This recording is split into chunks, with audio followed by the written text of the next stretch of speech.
Hello friends, welcome to financial affairs. आज की हम इस वीडियो में जानेंगे कि बजट 2023 का जो न्यू टैक्स रिजीम में जो चेंजेस आए हैं उसका क्या इम्पैक्ट रहेगा, क्या डिफरेंस है ओल्ड टैक्स रिजीम और न्यू टैक्स रिजीम में, और दोनों में से बेस्ट कौन सी रहेगी। ये पर्सन टू पर्सन वेरी करेगा, लेकिन हम डिस्कस करेंगे, हर एक सिनेरियो लेके चलेंगे।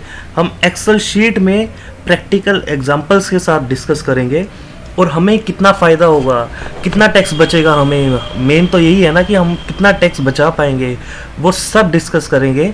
So without wasting any time let's begin.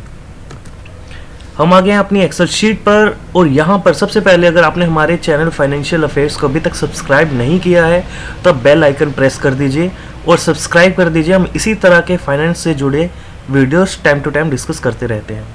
देखिए, इस एक्सेल शीट में मैंने एक्सेल शीट को 2 सेक्शंस में डिवाइड किया है। एक तरफ है ओल्ड रिजीम और दूसरी तरफ है न्यू रिजीम। अगर हम पहला सिनेरियो लेते हैं कि कोई पर्सन है जो ओल्ड रिजीम में ऑप्ट कर रहा है और वो कोई सेविंग नहीं करता। देखिए, न्यू रिजीम जो है वो लाई उन्हीं के लिए गई है जो कोई भी सेविंग नहीं करते। जो मेन डिफरेंस है ओल्ड रिजीम का और न्यू रिजीम का, वो ये है कि ओल्ड रिजीम में हर तरह का एग्जम्पशन, हर तरह का डिडक्शन हम क्लेम कर सकते हैं। टोटल 70 तरह के डिडक्शन एंड एग्जम्पशन हैं जो हम क्लेम कर सकते हैं। इस वीडियो में हम मेजरली जो यूज़ होते हैं एग्जम्पशंस और डिडक्शन वो हम डिस्कस करेंगे। मेजरली क्या यूज़ होता है, एचआरए यूज़ होता है, एटीसी होता है, स्टैंडर्ड डिडक्शन होता है, एनपीएस का होता है, 50,000 क्लेम कर सकते हैं हम। सेक्शन 80D है जहाँ पे मेडिकल इंश्योरेंस भी क्लेम कर सकते हैं। तो ये सारे के सारे जो होम लोन है, एजुकेशन लोन है, फिक्स डिपॉजिट का जो इंटरेस्ट है 10,000 तक का, वो भी एग्जम्प्ट होता है। तो ये सब जो है एग्जम्पशन हम क्लेम कर सकते हैं ओल्ड रिजीम में, लेकिन ये सब फैसिलिटी हमें न्यू रिजीम में नहीं मिल पाएगी। जो हमारी टैक्सेबल इनकम है वहीं से हमारा टैक्स कैलकुलेशन स्टार्ट हो जाएगा। सो पहला सिनेरियो ये है कि अगर कोई भी सेविंग नहीं करता तो इस सिनेरियो में देखिए 50,000 का डिडक्शन तो हर एक पर्सन को मिलता ही मिलता है। तो आप देखेंगे अगर कुछ भी सेविंग नहीं है तो टैक्स तो बहुत ज़्यादा बन गया है 1,02,000 का, और अगर हम सरचार्ज भी मिला देंगे तो 4% का एजुकेशन सेस लगता है, तो ये टोटल हो जाएगा 1,06,600 का। लेकिन अगर न्यू रिजीम में देखते हैं तो न्यू रिजीम में सिंपल कैलकुलेशन 10 लाख की अमाउंट पर ओनली 62,400 का टैक्स रहेगा। देखिए, ये आप एक्सेल शीट डाउनलोड कर सकते हैं, इसका लिंक मैं डिस्क्रिप्शन बॉक्स में दे दूंगा। आप अपनी इनकम, अपनी सेविंग के अकॉर्डिंग फील्ड्स को चेंज करके अपनी वैल्यू कैलकुलेट कर सकते हैं। तो खेल अब स्टार्ट होता है। देखिए, जो ओल्ड टैक्स रिजीम है वहाँ पर हम कितनी तरह की डिडक्शन क्लेम कर सकते हैं। पहला डिडक्शन तो है देखिए एचआरए का, जो कि आप अपनी बेसिक सैलरी देखिएगा और एचआरए का कंपोनेंट देखिएगा। आपकी पे स्लिप पर एचआरए का कंपोनेंट होना अनिवार्य है, ये मस्ट है, मैंडेटरी है। अगर एचआरए का कंपोनेंट आपकी पे स्लिप में नहीं है तो आप इस डिडक्शन को क्लेम नहीं कर पाएंगे। इसके कितनी एग्जम्पशन, कितना हम क्लेम कर सकते हैं एचआरए को। अगर 15,000 का रेंट हम देते हैं, डजंट मीन कि 50,000 की ही हम एग्जम्पशन क्लेम कर पाएंगे। ये वीडियो एचआरए कैलकुलेटर के नाम से फाइनेंशियल अफेयर्स पर ही अवेलेबल है, आप उस वीडियो को देख सकते हैं कंप्लीट एचआरए के टॉपिक को जानने के लिए। यहाँ पर मैं 1,50,000 तक का एग्जम्पशन मान के चल रहा हूँ कि कोई पर्सन है वो 15,000 जो है पर मंथ 15,000 देता है तो 1,80,000 होगा, लेकिन हम ग्रोस लेके चल रहे हैं कि 1,50,000 तक का क्लेम कर रहा है एग्जम्पशन अपना एचआरए में।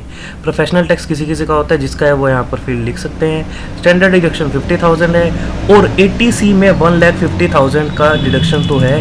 काफ़ी लोग करते थे और करते रहेंगे, जिनकी एलआईसी चल रही है, जिनकी पीएलआई चल रही है, जिनका एनपीएस में कंट्रीब्यूशन जाता है, पीएफ में जाता है, वो तो कंटिन्यू रहेगा। और 1,50,000 it's not a big amount.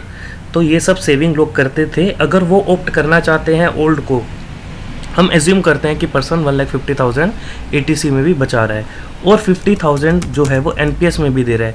देखिए, जिस तरह से हम अपनी सेविंग और डिडक्शन क्लेम करते रहेंगे, आप देखेंगे कि टैक्स जो है वो कितना कम हो रहा है। अब यहाँ पर देखेंगे कि इतने मात्र से ही हमने एचआरए क्लेम किया, हमने एटीसी क्लेम किया, स्टैंडर्ड डिडक्शन है ही है, और 80CCD में हमने 50,000 का एनपीएस में कंट्रीब्यूशन क्लेम किया। और यहाँ पर देख सकते हैं टैक्स जो है बिल्कुल कम हो गया है, ये 33,000 का हो गया है। और अगर हम न्यू टैक्स स्लैब के हिसाब से चलते हैं, जो न्यू रिजीम है उसके हिसाब से चलते हैं, तो आप देखेंगे कि 3 लाख तक 0%, देन 5%, देन 10%, 15%, उसके अकॉर्डिंग ये जो है फिक्स रहेगा 62,000 का। तो आप देख सकते हैं जिनकी इनकम 10 लाख तक की है वो किस तरह से अपना टैक्स सेव कर सकते हैं। जैसे जैसे इनकम बढ़ेगी तो हो सकता है कि बेनिफिट न्यू रिजीम में ज़्यादा हो, एग्जाम्पशन क्योंकि उतनी ही रह जाएंगी, रिडक्शन उतनी ही रह जाएंगी। लेकिन आपको आगे भी बताऊंगा कि इससे सपोज़ किसी का होम लोन भी चल रहा है और HRA में भी वो कंट्रीब्यूट कर रहा है, मतलब एग्जाम्पशन क्लेम करना चाह रहा है, और ATC भी है, तो आप देखेंगे कि 10 लाख पे तो हम 0 तक भी कर सकते हैं। से सपोज होम लोन किसी का अगर चल रहा है तो 1 लाख तक का इंटरेस्ट अगर उसका एनुअली जा रहा है, और अगर एक ये मेडिकल इंश्योरेंस का प्रीमियम का भी अगर से सपोज 35,000 तक का ही है, तो आप देखेंगे यहाँ पर तो हम अपना टैक्स नील भी कर सकते हैं 10 लाख की इनकम पर। लेकिन अगर हम न्यू रिजीम में जाते हैं तो ये फैसिलिटी हमारे पास अवेलेबल नहीं है। तो मैं ये नहीं कहूँगा कि न्यू रिजीम बेकार है, ओल्ड रिजीम ही बेस्ट है। किसी पर्सन के लिए ओल्ड रिजीम बेटर रहेगी और किसी पर्सन के लिए न्यू रिजीम बेटर रहेगी।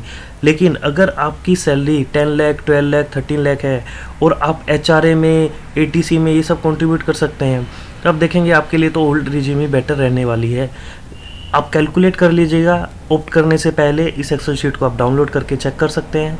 और अगर आपको ये वीडियो पसंद आई है तो आप हिट कर देना लाइक बटन और सब्सक्राइब कर देना हमारे चैनल को।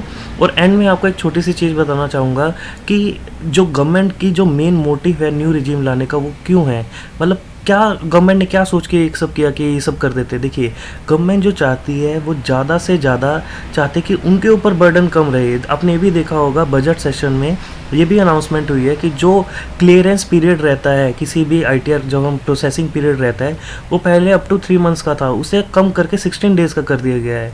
इट मीन्स कि गवर्नमेंट चाहती है कि उनके पास बर्डन कम रहे। यानी कि देखिए, अगर कोई ओल्ड रिजीम में है तो वो HRA की स्लिप देगा और PPF की स्लिप देगा, PLI की देगा, और वगैरह वगैरह सारे के सारे जो हैं उन्हें चेक करना पड़ता है, देखना पड़ता है कि ये सही है या गलत है।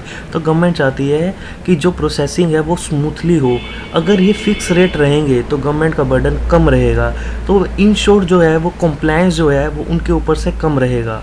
तो वो अपने आप को भी सेव कर रही है, जो वो मैन पावर लगा रही है इन छोटी छोटी चीज़ों को चेक करने के लिए, तो वो कहीं बड़ी बड़ी मछली को पकड़ने के लिए वो लगा पाएगी।